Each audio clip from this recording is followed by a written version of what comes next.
On jarama musidɓe kala koye korno haray salminago a hewti on o dimanche ɗo haray lan sabbi on aray aron yewten seeɗa e fee toɓɓe hittude wondanɗen e nafa ɓeydita e ɗen kadi haray ɗen sabbi yimɓe ɓe gara yewten.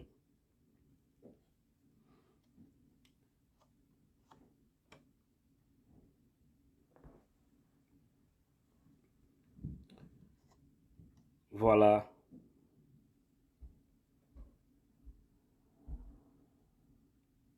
Ok. Haray, assalamu alaikum yo musibe. Mamadou Bokoum. Onoway, comment tu vas? Ça va? Ok. Oui, salut mon frère Ibrahima. Tu vas bien? Bien. Et vous allez devoir m'excuser. Je vais faire cette vidéo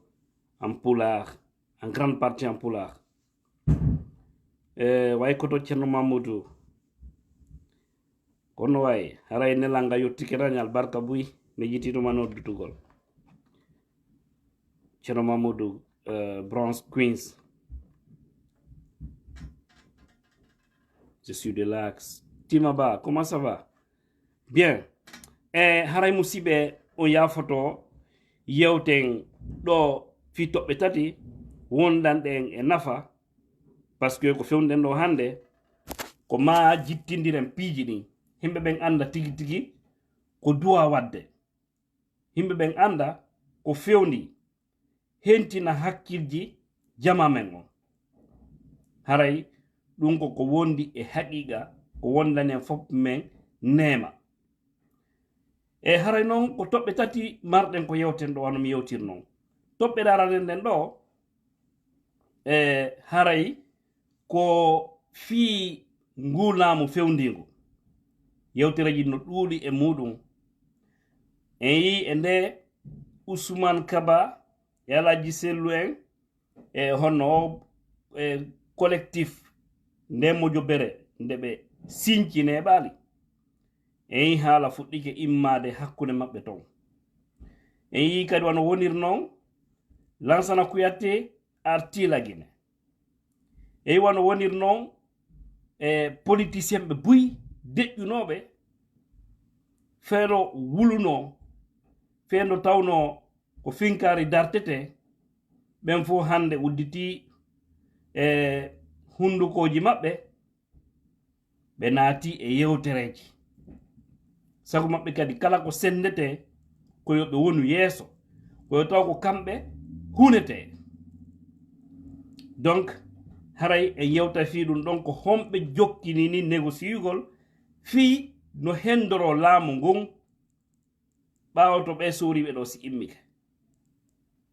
Donc kon ɗon wonta toɓɓere men araner nden. Toɓɓere men ɗimmere nden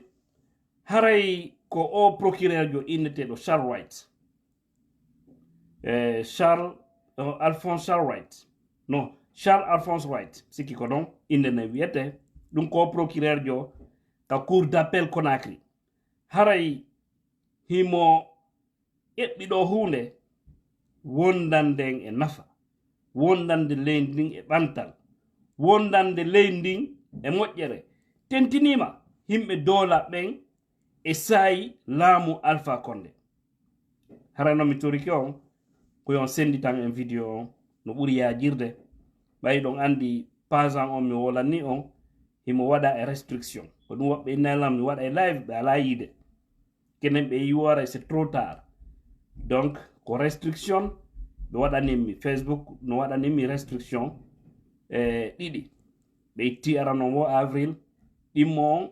ɓe ittoyimo o septembre. Donc ko andin ɗon haray siwa fi ɗum min nanta si o naati sendite fino jama ɓurta hendorade vidéo ji ɗin ka page ɗo no ɓe wawira nafitorde ɓay nini ko ma wallindiren hentina hakkilji yimɓe ɓen e anda ko honnum fewndi ko honno duwaɗe yarde e programme ji ɗi. Donc ano Charles Wright haray e yewta ka toɓɓe ɗimmere fi makko eɗon andi e laamu Alpha Condé himɓe buyi warama, yimɓe buyi laamu Alpha wari himɓe buyi toñama himɓe buyi lancanama hakkeji ɗin hewti nokkure ko tawata goɗɗo watano miijade e leydi ko inna ɓurɓe ɓen ko julɓe sufa ɗin piiji wawano wadde kono ko jama o innata kon mi acci ko ankon ko allah ñaaway awa haray mi andini on awa hewti ko allah ñaawana tooña ɓen doola ɓen e saymbina ɓen e nder leydi e honno e ley laamu Alpha Condé haray ka toɓɓere ɗimmere e yewtay fiiɗum ɗon andon ko honnum fewndi ɗon kadi ka tammere en yiwano Fatou Ñeeloy hande ɗo himo ka tigi tigi himo suuɗi himo hiwa non hiwɓe mo ɓen woɓɓe déjà fuɗɗama andede fimo donc en ni kadi publication mo waɗi hay damaro en fof no wallitade mo e hoore ne fenade ɗon Ansou Damaro Camara mi faala wolde fimo wonandema suudu makko ndun no bonna won mbuuɗi no ƴetta ton piiji makko no ƴetta nder ton wo baafal ngal jonnon mi array ɗo mi fensitana on nden fenade ɗon e mi waɗanon ɗo comparaison photoji mi andinon ko honto o ƴetti on photo ɗon o ari o publie fi hejjintingol tournugol hakkil jimɓe ɓen donc haray ko ɗum mainnata on jiwo ko hurɓiniɗo hay si woɓɓe ni to min numo jiwo kono ko noon mi yewtirta ko neɗɗo hurɓiniɗo wawa huɓɓude leydi kanko tun ko wonɗo mo huɓɓude leydi par ce que huɓɓugol leydi no e cenɗe buyi no iwre cenɗe buyi goɗɗo no huɓɓa leydi e hunduko makko kon hunduko makko kamen no wawi wonde sabu moƴƴina leydi kono si tawi ko tooñe fenade e kanse ko ɗum woni golle neɗɗo haray tigi tigi on fi makko gasani donc mi aray ɗo kadi mi fensitanon ɗum ɗon mi hollan preuve ji ɗin ɗum noon haray si mi hewtoyi ɗon haray mi weltanto Média TV par ce que ko ɗon mi vidéo mo waɗi comparaison mi adda joni mi hollam si Allah jaɓi ka troisième partie o yiyey fenande haray o fi ɗum min nani on sakiten vidéo moƴƴa no hewtira musidɓe men ɓen jama on anda tigi tigi ko fewndi voilà. Et chers compatriotes, comme je venais de le dire en poulard, je vais vraiment faire cette vidéo en poulard aujourd'hui. Vous allez vraiment m'excuser par rapport à tout ça. Nous avons 3 points à l'ordre du jour. C'est par rapport à ces bisbilles au sein de la classe politique. Aujourd'hui, nous voyons certains leaders politiques qui étaient sous les lits à un moment donné, qui commencent à hausser le ton. Pour un moment où c'était chaud en Guinée, sous Alpha Condé, personne d'entre eux n'osait parler. Maintenant, comme aujourd'hui, il s'agit de faire du partage, il s'agit d'avoir des privilèges, alors ils ont la capacité, ils ont vraiment, comment on appelle ça, la grande bouche pour parler.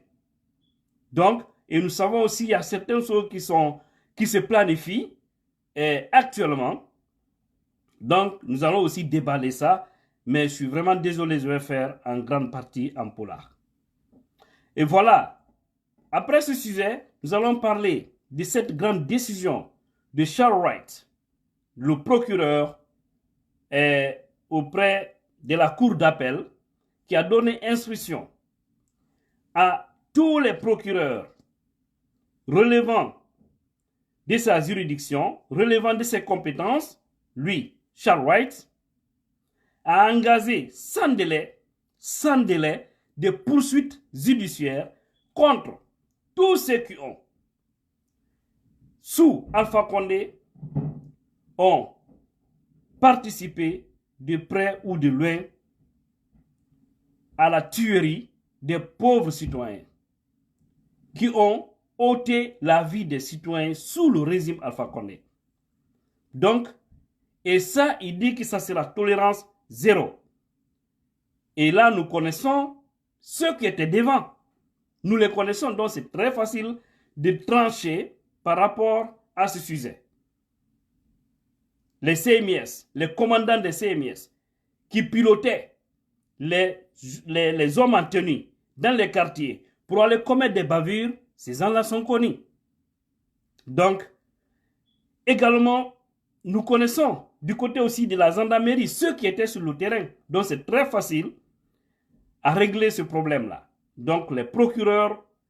de la République doivent activer ça pour ne plus jamais qu'on verse le sang d'un Guinéen. Parce que ce n'est pas bon.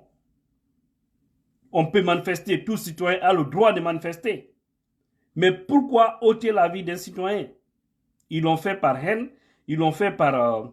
méchanceté, ils l'ont fait par braquage, dont nous connaissons les raisons. Mais aujourd'hui, je crois que c'est eux qui sont en train d'aller voir les marabouts, les grands Kramako, pour s'échapper. Mais croyez-moi qu'ils ne vont pas s'échapper. Donc, ça sera le deuxième sujet, chers compatriotes. Le troisième sujet, je vais parler ici de ce poste qu'a fait Fatou Niéloy. Vous avez même vu, Ansou Damaro Camara soutient Fatou Niéloy dans ces mensonges-là. C'est vraiment pitoyable. Où Fatou Niéloy nous dit carrément que ils ont gâté sa porte, ils ont offensé la porte pour prendre ses biens. Alors que c'est archi faux. Je vais vous prouver ici par A plus B. Et aussi, la justice guinéenne doit nous dire quelque chose. Doit nous dire quelque chose par rapport à ce sujet. Doit nous donner la position de Fatou Niéloy. Parce qu'il faut savoir, après tout, on nous a dit si elle était, comment on appelle, à Pamela. Et aujourd'hui, on entend qu'elle est dans les mains d'un ministre. Tantôt, on entend qu'elle est dans les mains d'un officier. Mais je vais tout simplement dire, avant de venir en poulard sur ce sujet, je vais le dire ici en français et développer en profondeur en poulard. Et si Fatou Niéloy, chez SAP, personne ne sera responsable, sinon que la justice guinéenne, les hommes habillés en tenue. Parce qu'ils ont la capacité d'arrêter la fille. Ils ont cette capacité-là. Ils peuvent arrêter Fatou Niéloy s'ils veulent. Là où on m'a dit que sans frontières, c'est pas échappé. Là où Ousmane Niéloy ne s'est pas échappé. LCC même, qui est en Guinée, il a été arrêté. Ils l'ont filé, ils l'ont arrêté. Pourquoi Fatou Niéloy jusque-là, elle continue à faire des publications, elle continue à poster, hein? Et elle est sous contrôle judiciaire. On l'a aussi décerné un mandat d'amener. Et jusque-là, elle est dans les mains de certaines personnes. Et personne ne dit mot. Même nos avocats, les avocats de la famille de la Soudan Ndiallo, les maîtres Béa, maître Arseni, ils doivent faire une sortie pour éclairer la lanterne des gens par rapport à ces dossiers. Parce qu'en tant qu'avocat,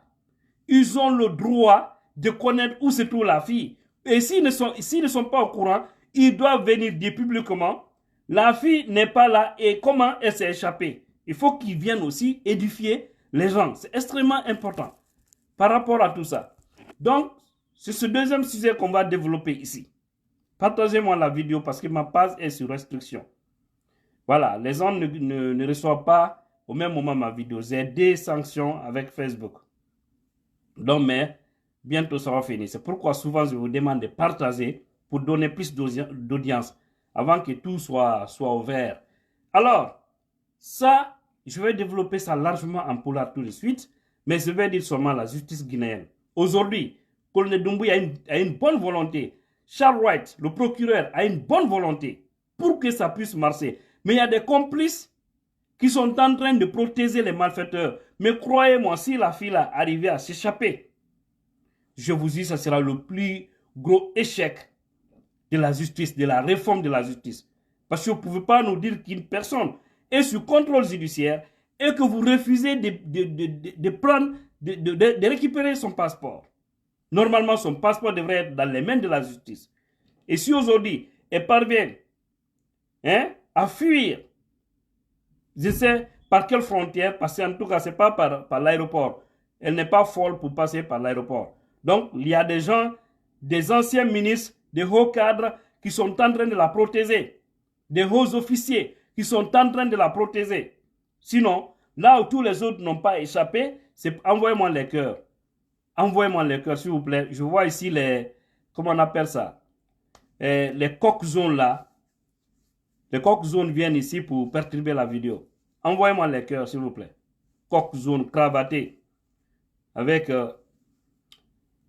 peux même pas dire tout ça. Alors, ce serait le troisième sujet. Mais comme je vais développer en polar, c'est pourquoi j'étais obligé de le dire ici en français.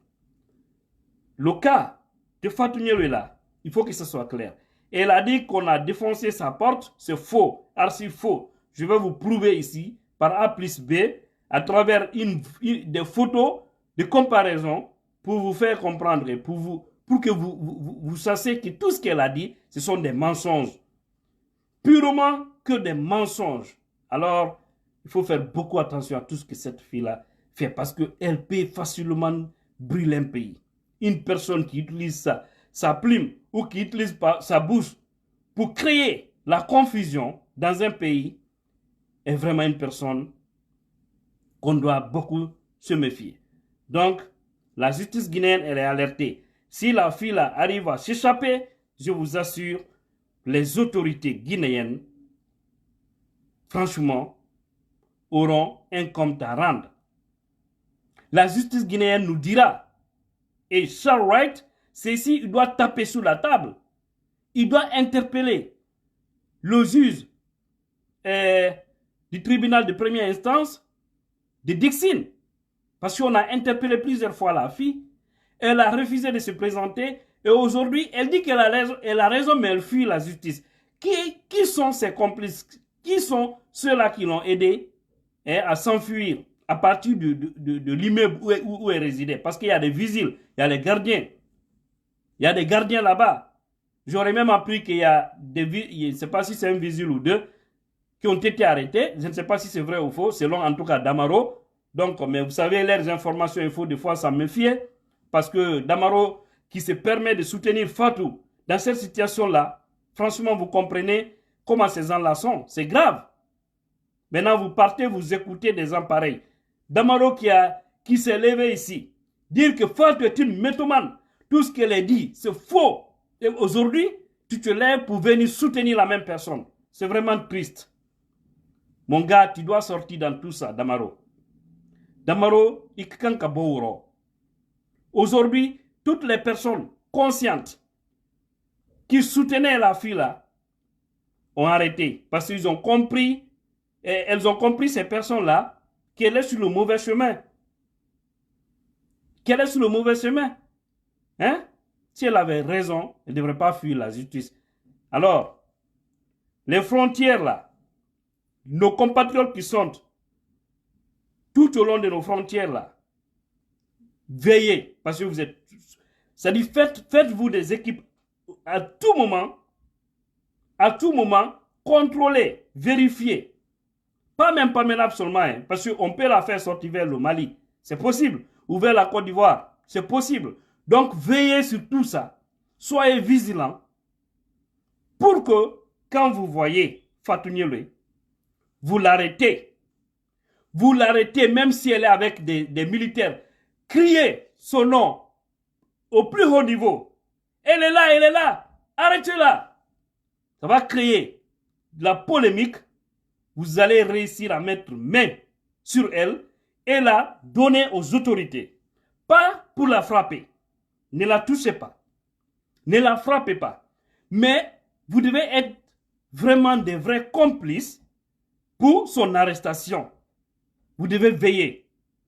Vous devez veiller. Parce que ce n'est pas si elle a son passeport. Si elle a son passeport, ça sera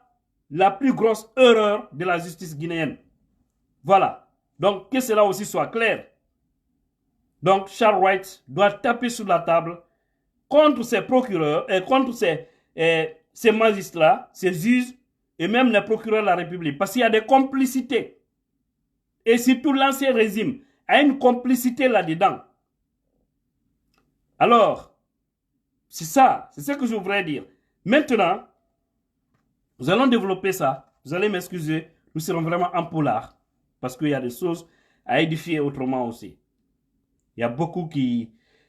me taquinent que pourquoi je ne parle pas souvent en polar. Et pourtant, il y a beaucoup qui n'entendent, qui comprennent pas bien le français. Il n'y a pas de souci. Je suis là pour tout le monde. Hey, Adane Lamberdene, les cœurs, pardon, bombardez cette vidéo avec les cœurs. Je vous dis, les coqs habillés en zone là, ils sont là. Les coqs habillés en zone, ils sont là. Donc, envoyez-moi les cœurs, s'il vous plaît.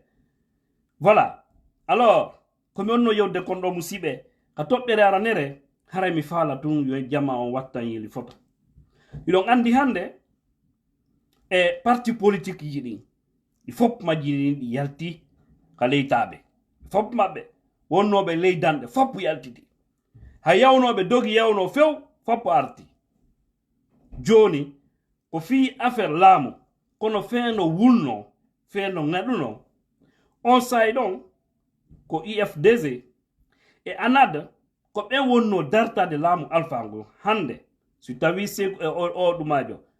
colonel Madi Doumbouya hande lami ke lagine ko tawde IFDZ anadon immiki dartike militambe ben rekilali himbe warama dum e hore mu jama on yarali bawo e programme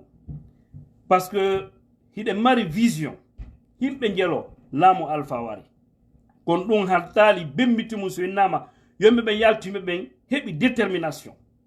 kambe on no ben warde tonya kansa e sikkuno koko luttata hande ko mapodibe e hore mu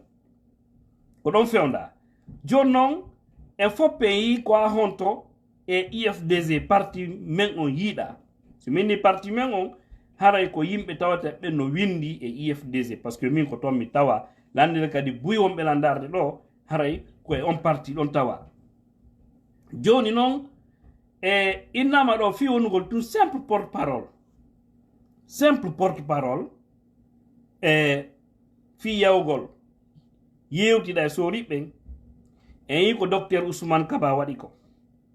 wono kanko Alaji Seydou Dalen Diallo wawata wonde dun non na hay IFDZ madon ana don subi Alaji Seydou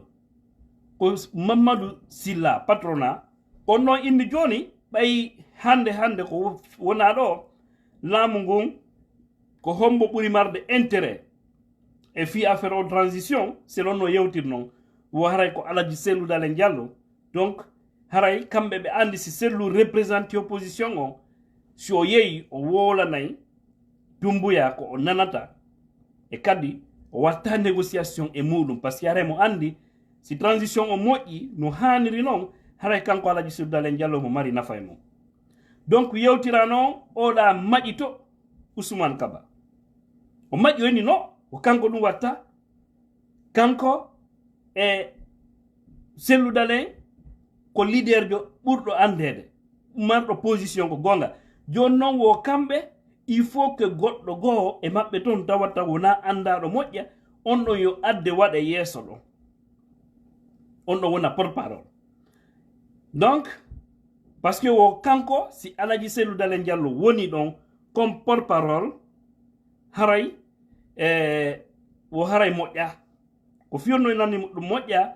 o parce que wo désordre waɗay parce que kanko a himɓe makko ɓen kankan ɗum ko militanɓe ɓen kankan wo ɓen ɗon ɓe jaɓata tawtuden ɗon c'est comme si hara fi affaire élection lagine ko probléme kankan maray kankan c'est que ko leydi e nder leydi quoi en fait haray kankan wona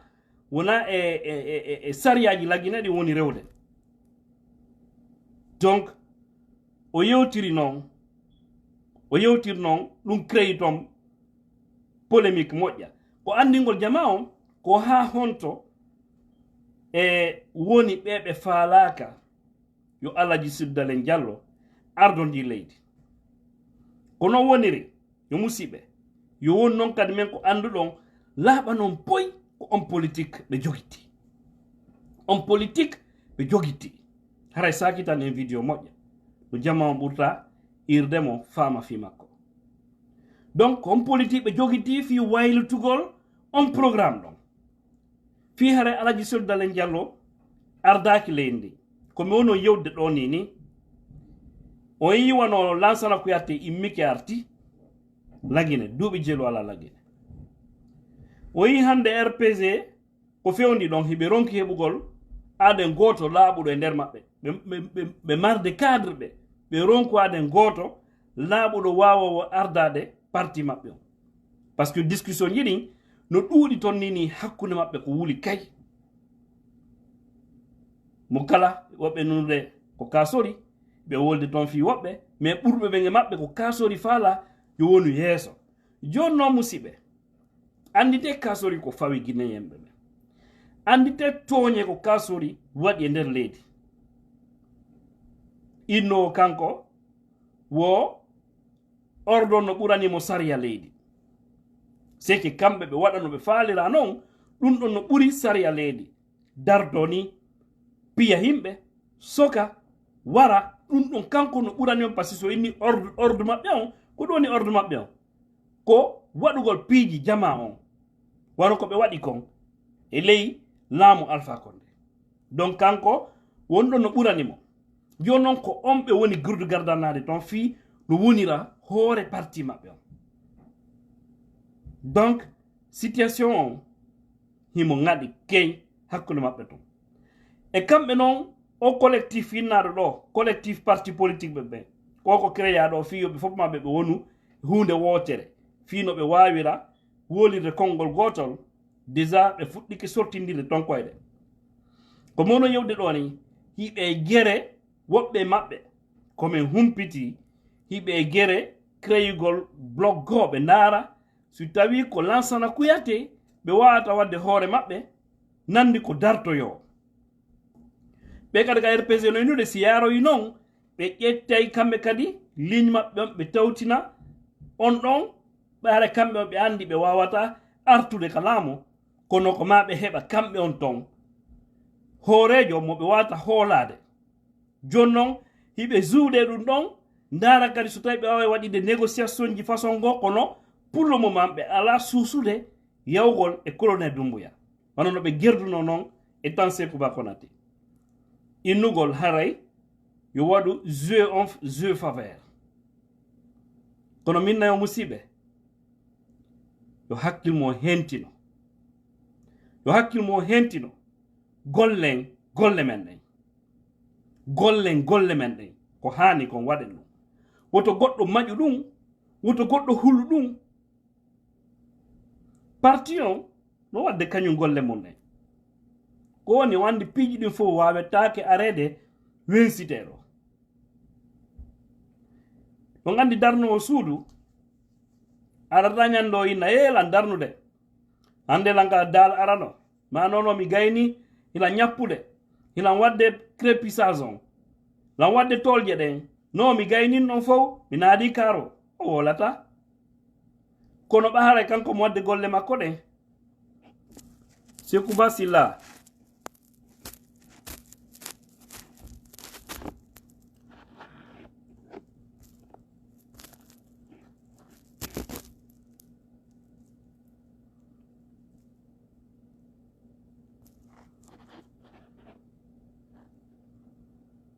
Sékouba, excusez-moi, je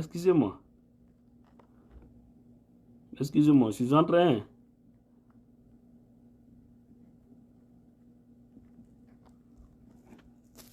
Sékouba, tu n'arrêtes pas d'envoyer des têtes mortes, je vais te dégager de ma page. Je suis en train de trouver l'option.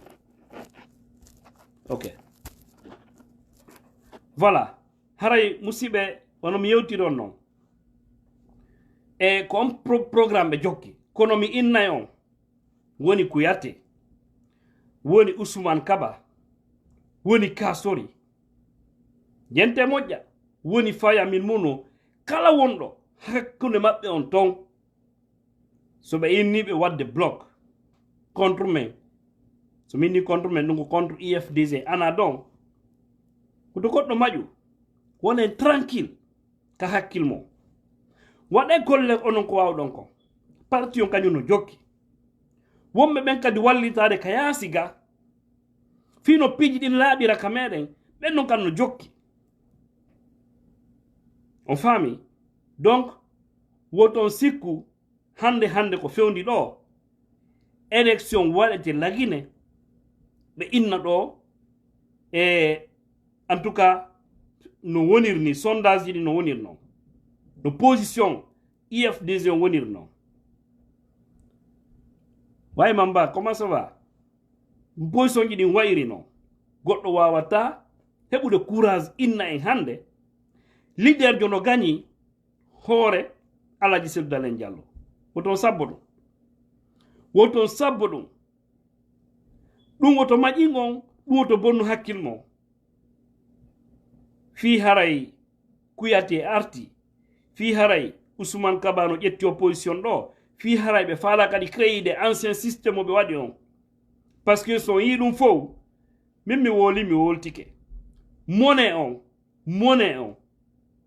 koto Alaji Seydou Dalein Diallo laamo wona noon monnaie Alaji Seydou Dalein Diallo ɓe woni koyon andu ɗum kadi ko no waɗa hakkilji woɓɓe maɓɓe jibinande Fouta Diallo handa ardagol leydi laggide donc koye on politique ɓe woni kono ɓe hejjiti aduna on changino ɓe hejjiti wona 2010 wonɗe ɓe hejjiti 2010 ko feƴƴayno ɗum wata gasude hande 2022 hande ko fewnden ɗo alhamdulillah ɗi technologie ji yaltuɗi ko innete WhatsApp ko innete Facebook haɗa guine en anda ɗum wono 2010 buyari anda ɗo kono hande ko piiji wallitiɗe yimɓe ɓen fota noon technologie on no avancude hande komi won ɗo hina wawi wonde ɗo mi anda goɗɗo ko jokki tugey ko amen to on yiyay ɗo hande yimɓe buyno waɗa piiji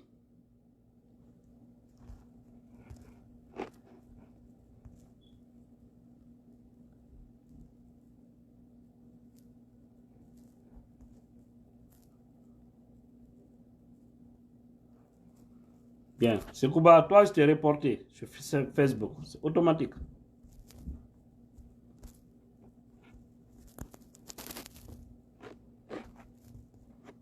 mon content voilà oui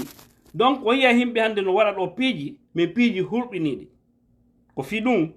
en aroyay e ɗum minni mi ƴettay ɗo haysko balɗe ɗiɗi yewten fi probléme ji hakkunde men ko humudake politique few ko woni wonde sabu hande lanca dewle ko woni wonde sabu hande lanca jikke hakkunde me ɓe duwaka haɓude hakkunde e enɗam donc woɓɓe no wadde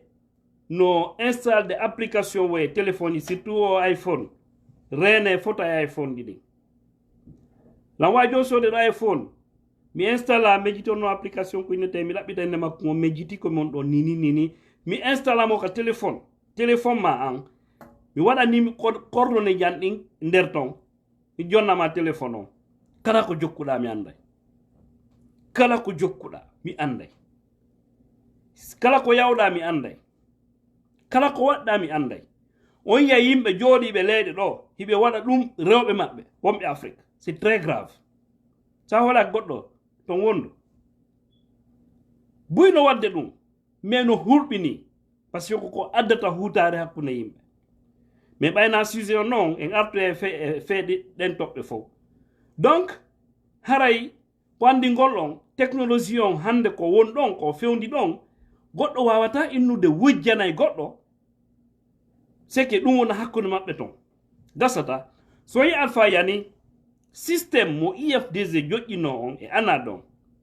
technologie golliraɗo on momi wolanta on fimum ɗo mi rasira on tum hunde wotere fimum no gollede kadi no gollede moƴƴa fi élection jaroyat ɗin nde no innira kikiɗe président jo fotana ɗon ka nder ɗumaji ka nder bureau ji haray o andama enen ɗo IFDG en anda en ɗon non to jiɓi goɗɗo woto jiɓi goɗɗo woto goɗɗo maapo ɓe leader ɓe suti ɗon ɗo fof e fof maɓɓe ɓe andi hay so waɗi bloc contre alliance mo jogitiɗe ɓe wawata fus par ce que guinéɓe ɓe no andi ko hombo woni hombo ko wulno ngaɗi kay ɓe fof maɓɓe ɓe ombuno hunduko ɓe fof maɓɓe hay journaliste noddi ɓe ɓe susta ɗum non je parle pas par ce que waɗe tu ñet ɓe yanima ko cadre ɓe ko himɓe jelo IFDG nanga militant ɓe himɓe jelo wara ko cadre ɓe jelo soka mais ɗum e hoore mum ko anad e IFDG tum wonno cadre ɓe mo wonno yaltude dénonça on sahay ɗon ko wulno kay ko ɓe wonno heɓude courage yalta wola ɓeeɗa fof ko ɓay ɓe soriɓe ɗo ari ɓe arde jonnon ɓe impose o ɓe famina oui ko menen on est de l'opposition ceci cela mais au moment où c'était chaud vous étiez sous les lui on ne vous voyait pas sur le terrain politique même vous évitiez même à l'époque les interviews des journalistes quand ils vous appellent oui c'est la radio espace monsieur allez là non je suis malade monsieur allez là bon attendez je vais d'abord consulter la base hay wulugol ni tun téléphone leader jo inama onodata base o ayna ko vote inna fimu tellement que jamaon hari woni e problème jonno ko IFDG dari darti guinéɓe ɓe no andi ɗum no waɗi ko hakkilji maɓɓe donc o ton sikku leader jogo aray ɗo miijo liɓugol Alaji Sellu so yi Alpha Condé yeyi élection no andi ko sabu on num wonade fi Alpha no falano yawde ko woni o falano ko Alaji Sellu Dalein Diallo lontomo parce que mo huli boneji ɗo waɗɗi mo huli eɓe waɗi hakkil maɓɓe si Sellu laamike awa o laɓɓina piiji ɗin par ce que ɓe andi ko neɗɗo laaɓuɗo ɓe fof maɓɓe ɓe andin ɗo mi wolani o ɓuri cabinet d'audit ji ɓuri ɗi 10 ko Alpha laamino haray ko cabinet ji ɗum ko ɓe audita ɓe ni ko yimɓe gollata e ara ƴeewa ndaara gila on tigi ar ɗo ha o wi ɗon ko honni on no waɗi est ce que o ƴetti mbuuɗi leydi ndi ka o ƴettali ala ko ɓe kattaki fino ɓe nangira Alaji Sellu ɓe ɓaali preuve makko on faami donc hande ɓe fof maɓɓe ɓe aani buye maɓɓe no ton par ce que ko ɗum ɓe faala waɗrande bloc on mais alhamdulillah ɗe mari hande bloc ɓurɗo dolnude woɓɓe maɓɓe no sortade ton par ce que yewtere mum men nani ari ha hewtimen wonandema yoɓe kato ɓe waɗa renfort hakkunde Basse Guinée e Haute Guinée ɓe rewide kadi ngol laawol ɗon par ce que woni toujours kamɓe ko hakkil division toujours woni hakkilji maɓɓe woɓen ɗon waɗu renfort fii honɗum o par ce que ɓe ndaari koko inete anad ko ɓuri kon ko yimɓe ɓen ka foore won ton ko foore si ɓen ɓurɗurde ton donc woɓe andi wo ɓen ɗon Fuuta e foore waɗi janfa nandi ton yimɓe nayi no woodi ko honno Fuuta e foore waɗita janfa e nder parti on ɓiɓɓe leydi Lagine fappuno nder ton vice président ɓe ɓen IFDG fof faydana fulɓe ko Soso e Maninka ɓurɗudde e maɓɓe ton jonno o alliance ɗo oɗo sonjiɓe par ce que on yi financement jawle ko oya itti ɗo Alpha Condé fii no wawira pirde IFDG kono hay e hoore koko ɓe wujji e hoore ɗi probléme ɗo ɓe créi fof ɗum e hoore mum jawle ko ɓe yaltini ɓe yeɓe recensi paye koye ekkutugoye koye penale e nder leydi Haute Guinée ara inna paye kum markum duuɓi sappo e joyi ɓe inna mo sa yehi recensagol so ɓe landikima ko duuɓi jelu jogiɗa inno ko duuɓi 17 o innude ko duuɓi 17 o ta innude ko duuɓi 10 ma 17 jogiɗa ennayi ko duuɓi 17 haala Maninka joni noon koyen pay koye ɗon no ekkitede fenugol ɓen ɗon mawnoya ñande ko innewo ko ɓen ɗon woni ardotoɓe leydi ndi ko honno leydi ndi wata yarde yeeso sufa ɓen ɗon so tawi ɗe mari ka nder société men ɓikkoye ekkitete ko penale janɗiɗa e ɗum jangiɗa e ɗum heɓira golle e ɗum wallira honno ko penale ekkita donc konko pat ɗum fof manipuli seni on fijoɓe yawɓe favorisa nokkeliji maɓɓe ɗin woɗɗindina bureau de vote ji ɗin kala ko ɓe andi IFDG no mari doole wono ka yaasi Sénégal Amérique ɗo Angola ɗeya leyɗe fof Europe leyɗe ɓuyɓe sali naɓugol seni on fii no ɓe empêchira IFDG no heɓira jama ɓay ɓe andi ka yaasi ga ko enen ɓuri ɗurde so yenan wolde fiiɗe carte électeur jo toon sikkude ko mana mana imme ƴetton carte électeur ji mon ɗi ko on waajumi jonna taw donc ɗum e hoore mum IFDG stratégie mum avec l'ANAD c'était la première fois histoire la Guinée nane IFDG gagné ke sare zéro Corée ko IFDG gagné fore fop ko honto oya gagné mi sikki ko yomu mi anda e préfecture mo est ko beyla mais jitan tout cas ko préfecture ji ɗiɗi forele no mari préfecture jelo no mari Guéguédo no mari Massanta zéro Corée Lola Beyla Yomu mi sikki mi lental Yomu voilà Lola Beyla zéro Corée Yomu Massanta Guéguédo 6 préfectures woni nder forêt o administrativement ko ɗum ɗon mais sen ƴetti naturellement Kissidougou koye nder forêt tawa kono joni o andi Kissidougou ɓe ƴetti ɗum ɗon ɓe watti e hoore Farana c'est que Kissidougou joni ko Farana laami ɗum no son ƴetti wono préfecture Mamou gouvernorat Mamou o son ƴetti Pita no ɓatti laɓe ɓuri Mamou kono yi Pita ɓe ƴetti ɗon ɓe watti e hoore Mamou fino Mamou heɓira préfecture ji tati c'est que préfecture on Mamou centre ɗon e omo laɓe e honno e omo Pita e omo Dalaba donc ko noon kadi ɓe waɗiri forêt on fii ɓay hari Farana ko Dabola e dingirawi pet laami watti noon e Farana ɗon donc joni noon ɓe watti e ɗaɗen Kissidougou e hoore Farana donc fii ɗum mi woni on waɗranno on détail fii no faamiron seeɗa murandu donc haray ɗo wonayo jama on ma pandi waɗa souci fiyara Kouyaté arti ma fiiɗiya parti ji fuɗɗi wadde polémique innugol ɓe jonnidira juuɗe waɗugol front commun contre IFDG fusɓe wawata ɓe waɗino on front marsata ko RPG wawali en piide ɗon harle pellet ko kamɓe jogti laamu ngon ko kamɓe wonno organise ude piiji ɗin fof hande ala juuɗe maɓɓe ko sooriɓe won ɗon hiɗen ɓuri tun tanƴinade ɓeɗo koye hoore laawol laaɓugol woni hayso tawi buyi no waɗi sikke nder ton wona ndema hiɓe faala wadde wono ko feƴƴuno kon kono ɓaynon kanko colonel Madi Doumbouya wonni haray piiji bonɗi feƴƴuno ɗi hen hejjutuɗi hiɗen udditi gide heɗi anden ko ha on ton noon kadi naɓata e musiɓe kono noon wotte yawi to moen nangodirari en anda e crédibilité maɓɓe on taw ka ara num ɓay ko communal ji ɗi fuɗɗorte ko ɗon andete so tawi koɓe sérieux mastaynaɓe sérieux o andi ɓuyrende ɗo nono Mori Condé ko miñiraw Brema Condé donc ɓay tum ɓe ni élection on ko ɗuma ko ɓe ka administration organisata awa o favorise joni kadi musiɗo maɓɓe ton waɗa affaire Condé ma Condé Traoré ma mi anda honni on nu kono min nimɓe ɓe yalton débat na débat moƴƴo non ko kuuɗe ko ɗo yiyetenɓe goɗɗo noon miijotako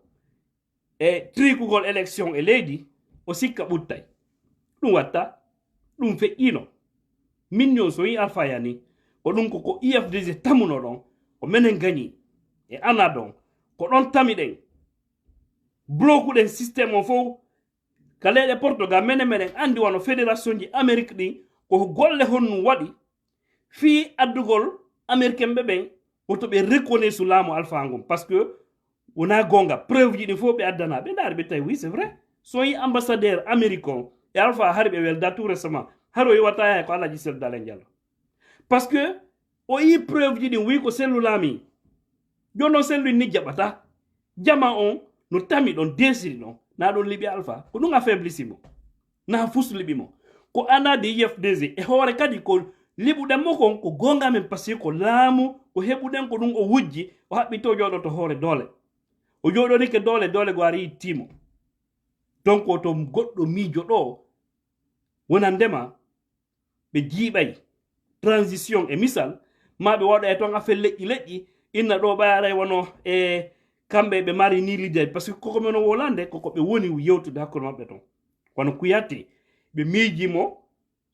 supportude parce que be nude kanko golidale alpha donc mo mari avantage ɗum di mundum mo mari relation ji kayasi kon di relation ji fo no jogiidi hande to ɗum kadi mapingo foppu no jogiidi IFDC no jogiidi woton sikku yimɓe men wonɓe ɓen ga ɓeɓe IFDC ɗi fédération ji ko nan ton Amérique Europe woton sikku ko yimɓe banaɓe woni e mum eɗen mari yimɓe kelɗuɓe wawaɓe yawde yiida e président de la république tisande tasande hiɓe woodi ɓe ɗuuɗi ɗo tawata kadi ko wonɓe gollude administration ji ɗi nga donc ko jokka noon wona de fiyo selludale Diallo bon quelqu'un m'a dit bon j'ai vu ton numéro WhatsApp là j'ai pas compris écris-moi en privé ok donc woton sikku nun non kadi hare ko finnugo nono koɓe puusu fino selludalen jonnire laamu na ɗum en ene na ɗon combat o min so tawi joƴƴungal aji selludalen Diallo Sékou Touréya ko rewirgol e moofo maafa sikki hare na élection on joƴƴinimo ɗon min omi dawetake min so nangaske mo au fait wujja quoi au fait e misal joni goɗɗo laamo ɓen nono on ɗon duwaka ko sellu na ɗum faalde ko yoɗi laaɓo ɗi annon si ɗi laaɓi ala laamotoɗo lagine hay deuxiéme tour waɗata wakkiloɗen tour e censoré hande lagine fopp no waɗi confiance alaji selludale Diallo wona bas guine wona haute guine wona moyenne guine so ɓe ƴettika ɗon calcul mo ɓe woni ƴettude ɗon inna ɗon joni yoɓe waɗu wano systéme wowu ɗon inna joni wano ɓe bascot son ƴetti bascot hande min nayi plus de 50% wonɓe hande bascot koɓe IFDC seede on ndaare tout élection ji feƴƴuɗɗi ka communal ji on yino kono feƴƴirno on yi les quartiers je crois plus de 120 quartiers IFDC tun 72 quartiers rafle gagni ko ɗum woni e nder quartier ji tati IFDC tun ƴetti ɗiɗi so ƴetti pecce tati ɗiɗi jiɗen IFDC ramasi ɗum non nde affaire no laami mo marno jawdi leydi fof ko sabu ɗum waɗi ha hande ɓe jaɓa joƴƴina chef de quartier ɓe nafus joni noon ɓe soriɓe ɗo ndaren e nde ndar gongo na wersinagol ko yen waɗu golle ɗe wawɗen ɗe wawɓe wallitorade ka technique yoɓe wallitor wawɓe dénoncude mauvaise pratique ji ɗi yoɓe gollir ɗon wawɓe sensibilise ko jama on andinaɓe ko honnum fewndi ko honto ɓe dowa wadden ɗo ko honno ɓe dowa gerdude minen kadi meɗen ɗo inchallah min waɗa bureau amen on fi orientigol jama on alhamdulillah meɗen golludude e cellule de communication inchallah haray ko fewni ton kadi wo fi affaire ɗuma on ko décision ji parti o min ara min wesitana on ko fi ɗum min faala wadde coordination blogueur ɓe IFDC ɓen ka Facebook ɗo min wona e mojo bere wotere haray so min hendiki information ji min junjanayɓe ɓe fof maɓɓe ɓe yaltina haray onon kadi e goto modifiyade information parti o par ce que ko tawde haray koko laaɓi poyi fino jama on fof hendoro même information ke alaji selludale Diallo haray meɗen gollude e muɗum wono Souleymane Sousa Konaté Joacim Baba Milmono wandi ko ɓen laami hande cellule de communication men kamɓe woni hande hoore ɓay Ousmane Gawal on ɗo yeehi ka laamu ɓe ton donc Souleymane Sousa ko ɗimmojo an minen jangguiɗi lycée université min hoosiɗi wure min tettiɗimango min defiɗima mangue sos min walidi min waddi piji buy alhamdulillahi ko hoore karangwari IFDC kono hande ko ari kon nafa buy no heɓade mum donc min desidi piji buy kamɓe on ton ɓay hande andama ko Facebook yimɓe ɓen woni ɓurde arde jento piji ɗi humpito min daray si élection ji no ɓaɗorto noon piji ɗi no évolirta o décision ji grande décision ji parti on fof ɓe addanayi men min créyay mo joɓe komin wawata tumbodirde fi min heɓa ɗon ko laaɓi pos min addana on inchallah haray ɓurte tun abonnade e page ji ɗin page Tidiane la puissance e page ji ɓeya luttuɓe abonné moƴƴa so min ari ndaron sendi ton fino jaman fof wawira heɓirde information goton donc fi lannugol nde toɓɓer ɗo woton hulu woton maapo woton aanu fi affaire o élection wonɗo arde wona noon kadi yen sikku fof mum gasali par ce que ko affaire élection noy waɗo ni Sénégal lagine fo miijino Sénégal piyano lagine waylita ka kono yi surprise waɗo yi ton donc fi ɗum so minni on ɗo fo gasali ko affaire élection e anda ko aroyata e anda ko wirni kon kono no piji ɗi woni yarde noon oɗi fuɗɗori no ha ko fewni ɗo siɗi yaari noon hara inchallahu alaji selludale Diallo ardoto ndi leydi men en golle non e muɗum fino wawira wonirde non ɓe laamo kadi wallito ɗemɓe fino ɓe wawira ñiɓinide saria haranamo kala no dogira nano ñaamo finugol mi waɗi o combat ɗo lan fala he wonde ministre lan fala wonde directeur yo lendi moƴƴi sidi moƴƴimo kala he ɓen gurna voilà musidɓe haray ko ɗum oton hulu Kouyaté oton hulu Kasori oton hulu hono Ousmane Kaba oton wulu hay e goto holoroɗen militanɓe ɓen ko ɓen jonata laamu yahen hella jama luttuɗo o wonnon hoto Guinée bas Guinée forestier Fouta yahen rassure jama on addenɓe convainquenɓe jonnenɓe raison ji fi parti on par ce que o inini ɓe fuɗi e poɗodirde kamɓe dow ton finalement créé jon probléme ley ɗo no hewdi to yo taw hare eno eɗen famotiri quoi aren waɗali ko ɓeya kon ɓeya ɓen ɗon andi ɓe ga voilà joni en arde ka toɓɓere men ɗimmere vite fait hara enen toɓɓere ɗimmere ɗo ko fi o procureur jo Charles White haray alhamdulillahi rabbil alamin Charles White o ƴetti décision molanaɗo musidɓe décision molanaɗo sentanen video par ce que toɓɓere tammere nen ɗo e wesita woni fenade Fatou Ñeeloy ko o holli kon ka Facebook o bafal makko no bonna mi holla on ɗo goɗɗum ko yiyoto donc haray kañum Charles White himo jonni instruction seke imo toɗɗi kala procureur jo ko tawata himo e ley laamu makko kanko haray o inniɓe yoɓe engage à partir de l'instant maintenant nagoynugolgo e lewru arayno ma lebbi aro yeyɗi oyno à partir de maintenant himo jonni ɓe fof maɓɓe instruction ferme yoɓe engage ko ɓenta comme poursuite judiciaire e kala neɗɗo tawaɗo e wargol goɗɗo Guinée gila Alpha Condé laami par ce que on période ɗon o ƴetti wo gila Alpha laami ha ko fewndi ɗo himɓe warɓe ɓen quelqu'un dit vive RPG y a pas de problème vive RPG vive RPG few hande ɗo yurmi min wallitoto innugo vive RPG donc haray miɗon andi yimɓe ɓuytoñama ɓuri himɓe temed tato laamu Alpha Condé dari wari ɓuri yimɓe temed tato boje coppel depuis Italie hara mi salmini on la yiide ɗo kerji ɗin kerji yimɓe buy nandude ɗo franchement merci à tous e commentaire ji ɗin fof la weltori e partage ji ɗi mi wata jangude fof ma ɗum vidéo mi wata naɓude makko en fait par ce que no ɗuuɗi hara ɗo weltana ande ɗon lan jogi giggol mon fof mo musidɓe je crois j'ai vu Fasma Ba comment ça va donc haray ɗum ɗo hiɓe décidi wo engagegol poursuite kala tawɗo ko neɗɗo tawaɗo e warugol guinéenjo ɓaray autopsie on waɗama par ce que waraɓɓen fof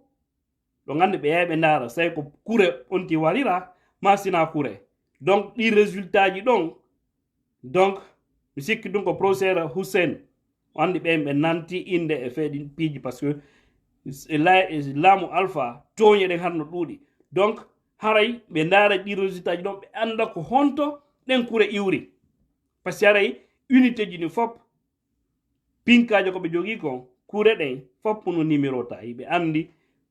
e ndi finkari ɗo maɗum ɗe kure ɗo ɓay ari ka leydi men ko yo unité ɗo naɓa donc jonnete ɓen kadi pinkaje ɗen no anda ko hombo jonna ndi finkari ɗo par ce que fof mum haray ɓe waɗi to sikku ko hunde mettude retrouvude donc haray noon ɓe inni ɗum ɗon yoɓe waɗu kisan ɓe engage poursuite e maɓɓe kala warɗo lagine kala toñuɗo goɗɗo ma yaltinani ɓandu on tigi wano ka réseau ji ni ko yimɓe woni wadde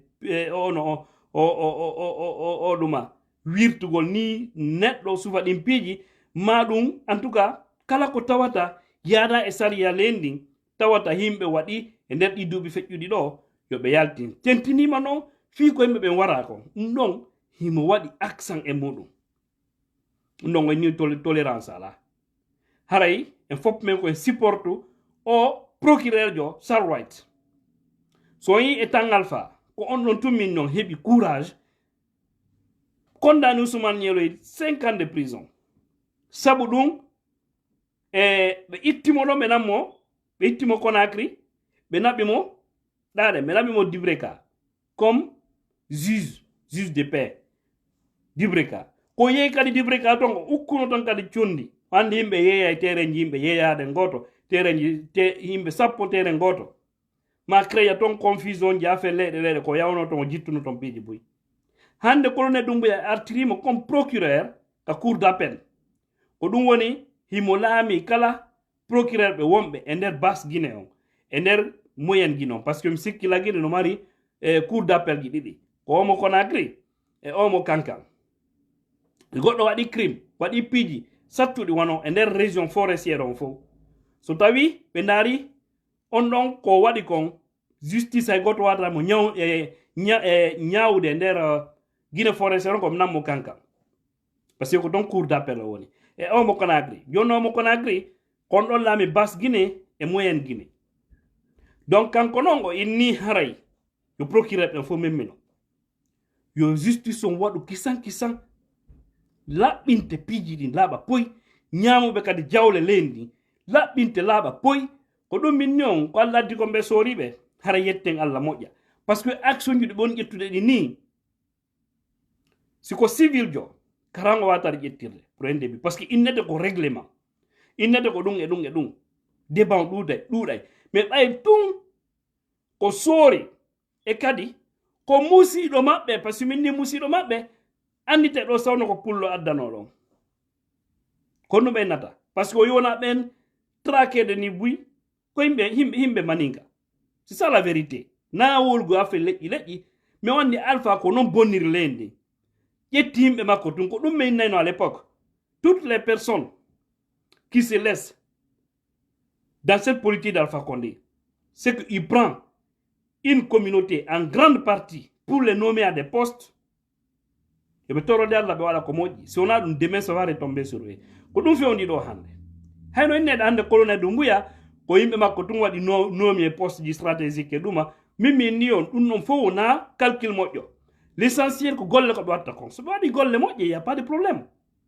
hiɗa wonda e goɗɗo nene goto hare nawonnone goto ayi e nder famille ɓiɓɓe jowo haray tatoɓe no fewi ɗiɗoɓe no ɓoyli ma haray nayoɓe no ɓoyli goto no fewi ma haray nayoɓe no fewi goto no ɓoyli maɓe fof maɓɓe ɓe fewa don no ɓen no fof ko reedu wotu iwi ko goto ɓe noddi baba ɓe wonali jikku goto ko ɗon andi to kadi leñol fo wata wonde jikku goto maninka moƴƴuɓe no woodi bomɓe no woodi fulɓe moƴƴuɓe no woodi bomɓe no woodi forestier moƴƴuɓe no woodi bomɓe no woodi soso moƴƴuɓe no woodi bomɓe no woodi ko fi ɗum tagaɗo sino mama nayo ndaru inde makko nen ndaare ko golle makko ɗen ko honɗum woni wadde est ce que ko woni wadde kon koko moƴƴani leydi so ɓoylike immoɗen ɓe sooliɓe hannde ɗe hooliɓe c'est vrai min dolla hooliɓe jusqu'à preuve du contraire ñande noon ɓe changi kadi ɓe anda e guinéen na bulaw fof kadi maƴƴana e ɓe ɗum no c'est clair hande transition on fof no landade ko hondotuma c'est vrai c'est normal par ce que ɓe doit en andinde kono ɗo ko minnata on jama iɗon e nder suudu ko nayo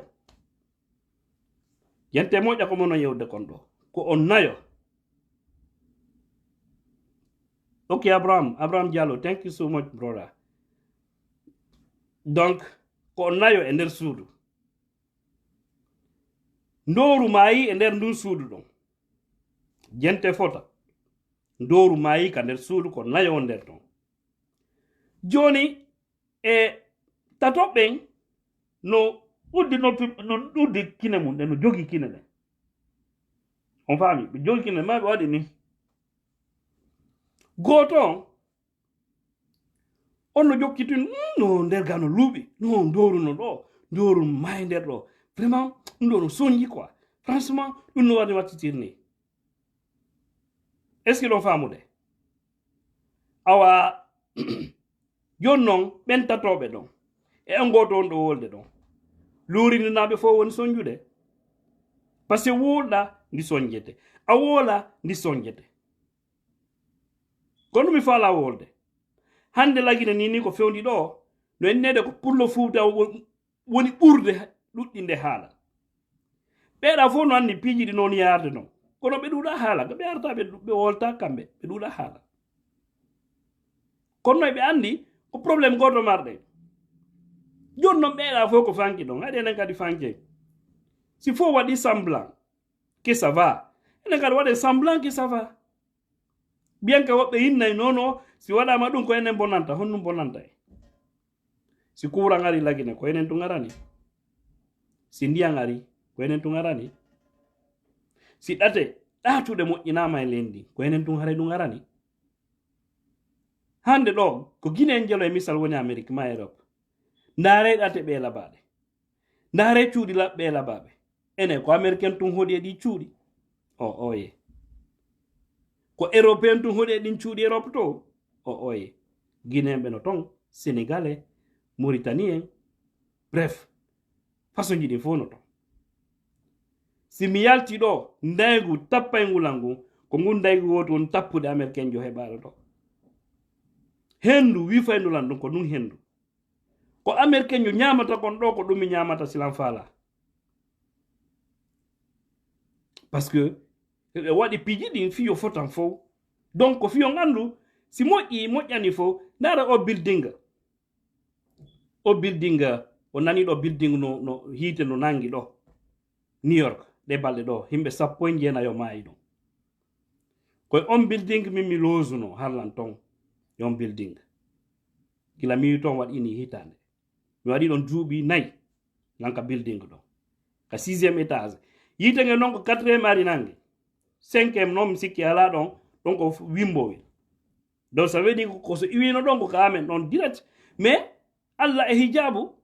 musiɓe men ɓe mi wonnoɓen ɗon ɓe mamum kerɗuɓe moko baɓe alhamdulillahi kamɓen no hay goto e maɓɓe hewtale ko ka niveau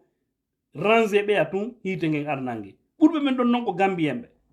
états-unis no heewi taf gambien fayda espagnol ɓe no ton guinéen ɓe no ton façon ji ɗin fof no ton joni noon mayɓe ɓen fof ɓay tun probléme ari hawrodiri e fof par ce que wonnoɓen no fof na famille goto tun ko honno mi jonnani o exemple ɗon fof koyon andu si moƴƴere ari leydi arani fof si sattene ari arani fof hande si ɗon yimɓe no ɓiƴondirde e nder taxi on sigore ko fulɓe toon ɓiƴondirde e nder taxi wal Conakry o oye aray tawa foresi no ton aray tawa maninka no ton aray tawa soso no ton pullo no ton mara chauffeur jon ko maninkajo ko pullo ko foresijo o ngala on choix ka juulirde so yeeyi ko fulɓe toon nadde nder ton o oye leƴƴi ɗi fof julɓe ɓe no natude donc pijigo no ton e hayfinay ko fof hayfini ɗon hayfinay seeɗe le 2 octobre 2021 o yiɗo lagine fof maƴƴinde wotere ɓay dumbuya ƴetti laamu ngu fopp maƴƴinde wotere hay hotugine fopp immi welti jagga en andiyari fof no ɓitti kono ko yimɓe men ɓen ɓurno wadde bruit e mum bruit pam pam pam pam mais ɓay weli fof yalti ɓay weli fof yalti kono noon kadi leydi fof wawata waɗande combat hunde wotere no hewa affaire o parti politique ndaare andi ko IFDG anaɗo woni waɗande jaman fof probléme e honno waɗande jaman fof e combat fiino leydi moƴƴira mais si wuli pan ɓeya fof no ka leydanɗe maɓɓe o nanta on andata parti politique hay tati no e nder leydi ɓe on mbay kunɗule maɓɓe ne on yafoto de mais ɓe holta tan ko wulno ɗo waɗo ɗiya parti politique ji kono Aliou Ba modèle o yi noon ɗo ɓe menace no mo fi nangugol mo il était là il parlait Baouri aussi il faut reconnaître il parlait wono ɓe kadi ka IFR Sékou Yaya en mi sikki kadi oya honno ɓe natamo jen jogo kan no ton o sosojo honno Silla Medjiti ɓen no fof arɓe wolde mais ɓurɓe ɓen no ka leldande maɓɓe ɓe susta wolde on faami donc on andu probléme lagi non na goto to wonni ko fof donc wattana yile mum ande piiji ɗin ɗi laaɓay hara Charles White on programme makko ɗon torɗen Allah no laatoro joni noon aren ka toɓɓere men sakkitore gaynen ɗo e musidɓe haɗa on yafoto taw mi holla ngo publication ɗo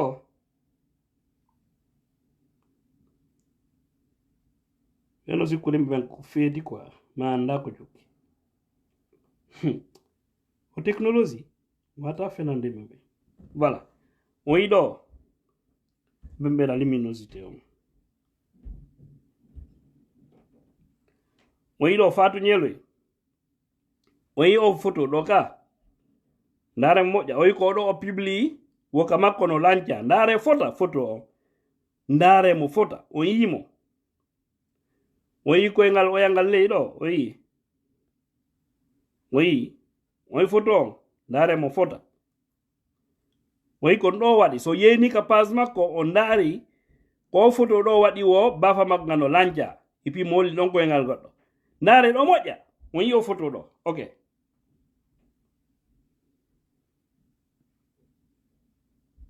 ok musidɓe ndare oɗo kadi o yi oɗo o yi ko kañum gotun ɗum o yi ko photo goto est ce que ɗon sutti ɗo moƴƴa o yi fenande o yi oɗo mi explique na joni no famiro o yi koyɗe oɗo ɗen kadi ka ley o yi ka o yi bafal ngal o yi foko gotum ɗon sutti ok mi artira kadi o ka Fatou Ñeloy fino ɓurtiron famirde o yi ko gotum o yi ka o yi est ce que ɗon sutti ɗo fota mi artira kadi fi ka o suka ɗa par ce que ɗo ma laaɓana jama on toujours ndare ɗo o yi ko photo goto on ndare moƴƴa ndare ɗo o yi ka ok joni habbela sikkude yimɓe ɓen ko jun quoi ko nayi ok o yi ɗo o yi kañum publication ko kanko ni o publication o photo ko ƴettimo ɗo ko e publication zenjo gila 2020 oɗo waɗa 2020 eno ɗo le 10 janvier 2020 o publia 10 janvier 2020 on tigi windi gente moƴƴa o inni bonjour des amis sont venus à l'appartement dans le cadre d'une soirée et malheureusement ces derniers ont réussi à cacher l'intérieur de la porte. En famille, je ne sais pas du tout quelles sont les démarches à suivre pour réparer. Bindi di no ɗumani noni fulu laaɓa moƴƴa ɗo no wata famude bindi o yi ɗo donc ko o photo goto kañum o yiɗo toujours kañum suka on o yi ɗo photo makko on o yi publication jeune jon ko mi hollonɗa joni mi janɗi ni quoi o yi bindi ɗi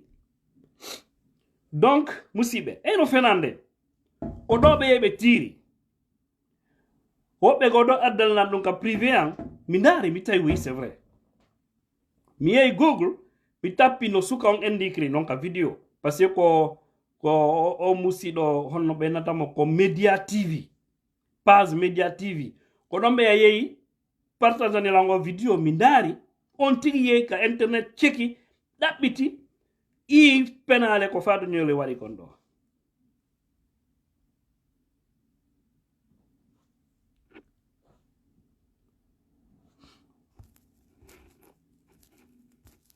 check yo nan mi ɗo message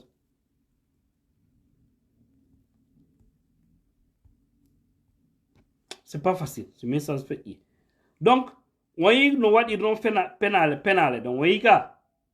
donc wona bafal makko bonna ko fenade innugol mbuuɗi makko no ƴetta ko fenade innugol coñci makko no ƴetta e kanko wonɗo doggude ene dogo wacce mbuuɗi e nder suudu musiɓe yaltowo e suudu himo andi ko nambara wacce ton hakkude mo Allah on ronkata ƴettude buuɗi kala ko jogiti ton o yoɓoro o yaada e mum wacce e mbuuɗi nder ton o yi penale ɗen donc min ni on ono damaro yini noon Fatou Ñeloy e tin mythomane donc en publication que 2020. 2020, on est en 2022. Et puis quoi la watakon? Oui, janvier. Hein? C'est-à-dire, le 10 janvier 2020, souka on publie donc à nous. Papa Mako. Oro jetta donc à 2020, janvier 2022, après 2 ans, publie donc, il n'a qu'à nous faire tirer mais si ka adono. Kodo minyo hekono, piji din hande, fena de mansata. Haïsa fena ya wadi piji, hime bendo ande kwa dago. Donc, haray en torika la ulandong ala mo inang alla fottindi gina en fow danda en fitina yimbe ben alla ñiiɓim ɓernde ɓe laamiɓe ɓe organisana en élection ji laaɓuɗi fii kala mo guinéemɓe ɓen suɓoto ardo leydi e hoore ko laaɓi poy e hoore ɗum men wooli tike si tawi guinéemɓe ɓen décidi suɓagol goɗɗo goo hara nan wona alaji selu dalen diallo hara noon kadi ko ka nder urnuji ka vote hara fopp no suti pellet on ɗon ɓe suɓi IFDG ko parti démocrate en ala problème en reconnaît ça on tigi mais à défaut si mafia waɗi ɓe inni ɓe joƴƴinay goɗɗo mo tawata wona mo guinéɓe ɓen suɓi on musiɓe ande hara kamɓe addi probléme e leydi par ce que ɓuttata en tant que mo jama on votani joɗaki hoore leydi kamɓe noon andi so ɓe yiɗani moƴƴere leydi ɓe waɗa no hanirno colonel Doumbouya ɗe hooli himo e laawol moƴƴol Allah accumo e ngol laawol ɗo Allah dandumo o ƴettede en otage e saraɓe goo wonduɓe e hakkil affaire leƴƴi ma wonduɓe e hakkil affaire intérêt personnel ɓe ƴettamo ɗo en otage ɓe jiiɓana en transition parce que jusque là ça va ɓe wallen tum ande ko ha honde tawi o transition ɗo lannata ande no organise roɗen enen kadi hay sina ɗum nini organisation ji ɗi no fuɗɗa no jokka jama on ko men innata on tun wakkile carte consulaire ji mon ɗin e carte d'identité ji mon ɗi lagine a yaasi ga consulaire ji ɗin kate hendo ɗon so yeyini ni wona probléme wono menen amérique ga ko duuɓi ɗiɗi carte consulaire mi nanno woɓɓe nena mi anda pays jo europe ko hitande so andi ko hitande ɗon wawi accude taw seeɗa fiyotongal expiro par ce que en anda ko honnum ɓennoyata voilà ɓe ka CNTS ɓe joƴƴinoyama sariyaji watte ɗi fi affaire code électoral on en anda exactement est ce que kaydi fof wawa wonde wallita ɗon tigi o yawa waɗa recensement par ce que innama ko recensement keso fuɗɗete donc si yarama nolle hata piji ɗin fof arti à 0 il faut ki aɗa wakkilo ɗen recense ɗen moƴƴa onon ɓe yette mbaɗi ɓe yiɗugo innugo nola yaade madina e nonola mari rendez vous nola yaade ka bureau non wadde ɗum e ɗum e ɗum sa ronki accitande leydi ma ndi ñallal sawru men ɗaɓɓata min foccete ha ɗata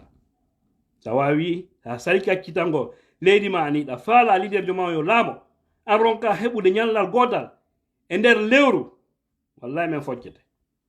voilà haray assalamu aleykum mi weltaniki on fota partage vidéo on like jiɗin pop mum lan suti ɗo mi wata jangude fof koni mi weltaniki on yo musiɓe haray en toriki allah olan ɗon Allah ɓurtu wallude en no ɓuri moƴƴirde kono to ɓernde goɗɗo taƴu waɗen tun golle men ɗen kala yo gollil ko wawiri ɗon